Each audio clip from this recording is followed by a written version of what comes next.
Psaume 144. Je t'exalterai, mon Dieu, mon roi. Je bénirai ton nom, toujours et à jamais. Chaque jour, je te bénirai. Je louerai ton nom, toujours et à jamais. Le Seigneur est tendresse et pitié, lent à la colère et plein d'amour. La bonté du Seigneur est pour tous, sa tendresse pour toutes ses œuvres. Que tes œuvres, Seigneur, te rendent grâce et que tes fidèles te bénissent. Ils diront la gloire de ton règne, ils parleront de tes exploits. Le Seigneur est vrai en tout ce qu'il dit, fidèle en tout ce qu'il fait.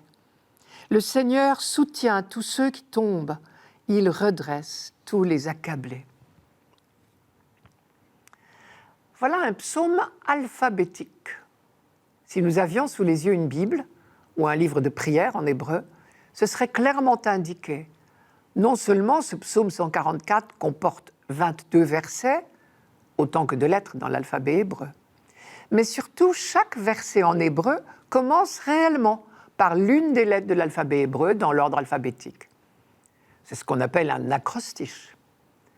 Mais nous savons déjà que ce n'est pas un hasard.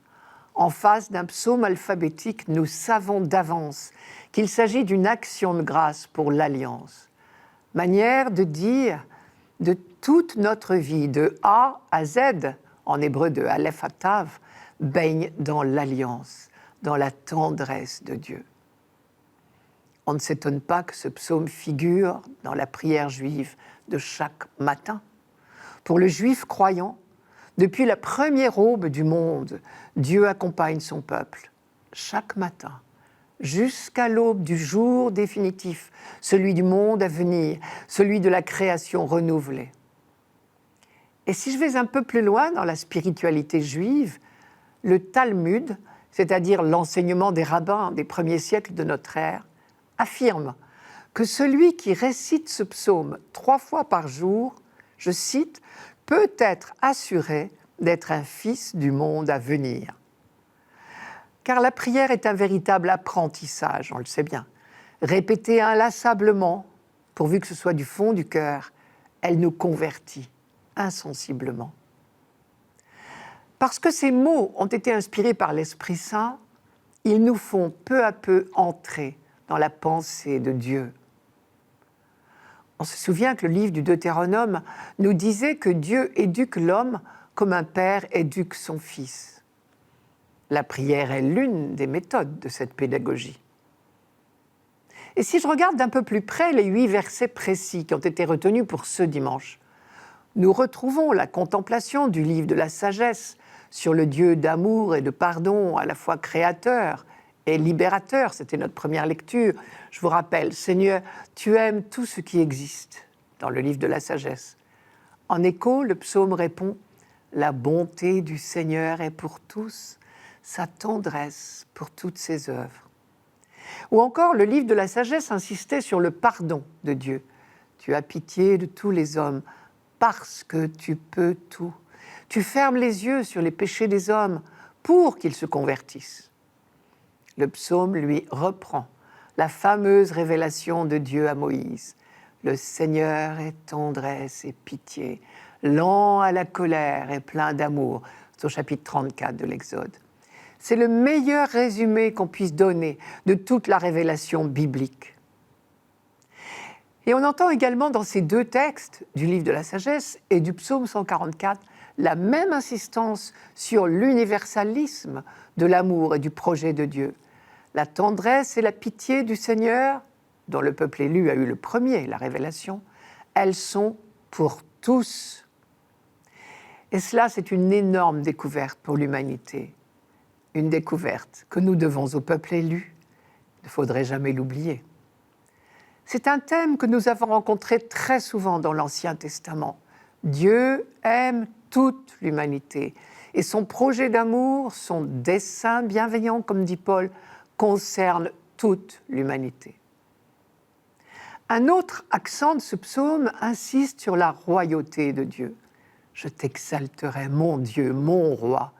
Tes fidèles diront la gloire de ton règne, ils parleront de tes exploits. Et le psaume insiste sur la royauté de Dieu à plusieurs reprises, encore dans d'autres versets. Mais ce n'est pas un roi comme ceux que l'on connaît sur la terre. Imaginez un roi qui serait à la fois tout-puissant et bon. Parce qu'il serait tout-puissant, il aurait les moyens de faire à son gré le bonheur ou le malheur de ses sujets. Mais parce qu'il serait bon, il ne ferait que leur bonheur. On en rêve. Et justement, Dieu est ce roi à la fois tout-puissant et bon. Sa puissance est celle de l'amour. Et cela, c'est la découverte qu'Israël a faite au long de son histoire. Quand on parle des exploits de ce roi pas comme les autres, il s'agit toujours de son œuvre pour son peuple. Nous savons bien que le mot « exploit » dans la Bible est toujours une référence à la libération d'Égypte. Dieu a libéré son peuple. D'ailleurs, je ne devrais pas dire « Dieu a libéré », comme si c'était du passé. La foi d'Israël, c'est que Dieu libère aujourd'hui son peuple, et ce, depuis la première libération, et même depuis la création. Pour terminer, si l'on se reporte du texte complet de ce psaume 144, on découvre une parenté très grande entre ce texte et celui du Notre Père. Par exemple, le Notre Père s'adresse à Dieu non seulement comme à un Père, notre Père, donne-nous, pardonne-nous, délivre-nous du mal. Un Père qui est le Dieu de tendresse et de pitié, dont parle ce psaume. Mais le Notre Père s'adresse également à Dieu comme à un roi. Que ton règne vienne. En répétant régulièrement cette phrase, nous apprenons peu à peu à désirer vraiment que vienne le règne de Dieu pour le bonheur et le salut de toute l'humanité. Le psaume disait quelque chose d'équivalent. Que tes fidèles te bénissent. Ils diront la gloire de ton règne. Ils parleront de tes exploits. Comme le dit le Talmud, vraiment, en disant ce psaume de tout notre cœur, nous nous préparons à être les fils du monde à venir.